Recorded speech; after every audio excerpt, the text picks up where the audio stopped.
Hey guys, what is going on? Welcome back to another movie review from us here at FlickDirect, and for today's movie review, I'm going to be talking to you guys about the latest video game adaptation coming out this weekend, and that is Monster Hunter. So Monster Hunter, like I mentioned beforehand, is an adaptation of the best-selling video game franchise of the same name, Monster Hunter. And in Monster Hunter, we follow Captain Artemis of the U.S. Army Rangers, played by Milla Jovovich, as after her and her team go through this portal that sends them into this place or this world called the New World, which is where the video game takes place, she finds herself, for the lack of a better term, separated from her team, and she finds herself teaming up with Tony Jaa, the hunter from the video games, as he tries to help her get her back to her world. I wasn't really looking forward to Monster Hunter that much because I have not been a big fan of Paul W. S. Anderson. I went into this movie with optimism because it does seem that with every subsequent video game adaptation that they're getting slightly better and better. Now this is what I'll say about Monster Hunter. In terms of the designs of the monsters and the weapons,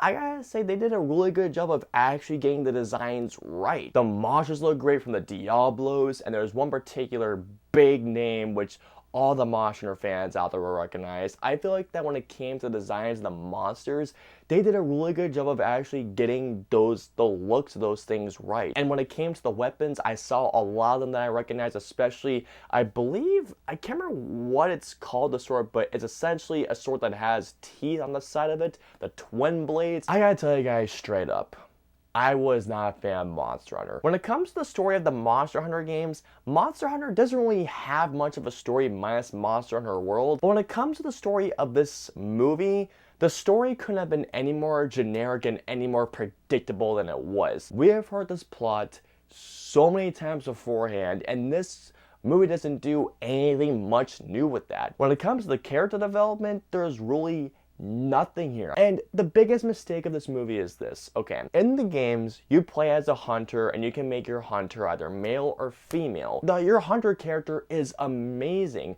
And given what I did see from this movie, there was something there, but they don't go anywhere with it. What I will say is this: it seems like that they did try to utilize a location from the video games, more of the desert locations, which I will applaud them for. But when it came to the actual cinematography and the CGI, this movie doesn't really look that great. And the action sequences don't look any better than that, especially when it comes to the hand-to-hand combat sequences. There was so much cutting going around to the point where I actually started counting the cuts every time they used an edit. This is what I can say overall about Monster Hunter. This is not the worst video game adaptation out there, because I have seen far, and I mean far worse than this movie. There are some small things that I did actually appreciate about this movie when it came to the design of the weapons and the monsters, and Tony Jaa was by far the most interesting thing about this movie. But unfortunately, all the negatives here far outweigh the positives here. So guys, I cannot recommend Monster Hunter. I hope you guys enjoyed my review of Monster Hunter. If so, please hit that like button, also share, and don't forget to hit the subscribe and notification bell whenever the latest video from us goes live.